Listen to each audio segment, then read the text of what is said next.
સુરતમાં ભારે પવન સાથે રાત્રિના સમયે બિલ્ડિંગની છત પરથી સોલર પેનલ નીચે ખાબકી હતી, જે તંત્ર માટે ચેતવા જેવો કિસ્સો છે.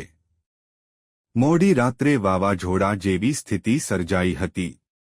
બિલ્ડિંગ પર લગાવેલ સોલર પેનલો ઉડી બાજુની સોસાયટીમાં મોટું નુકસાન થયું હતું.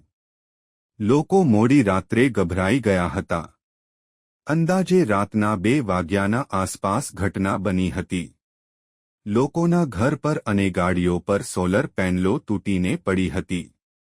સોલર પેનલો હવામાં આગળની જેમ ઉડીને નીચે પડી હતી, જે સમગ્ર ઘટના સીસીટીવીમાં કેદ થઈ હતી.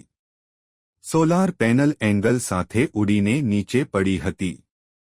બિલ્ડિંગ પર લગાવવામાં આવતી સોલર પેનલ વાવાઝોડા સમયે જોખમી છે. રિપોર્ટર સુનિલ ગાંજાવાલા, સુરત.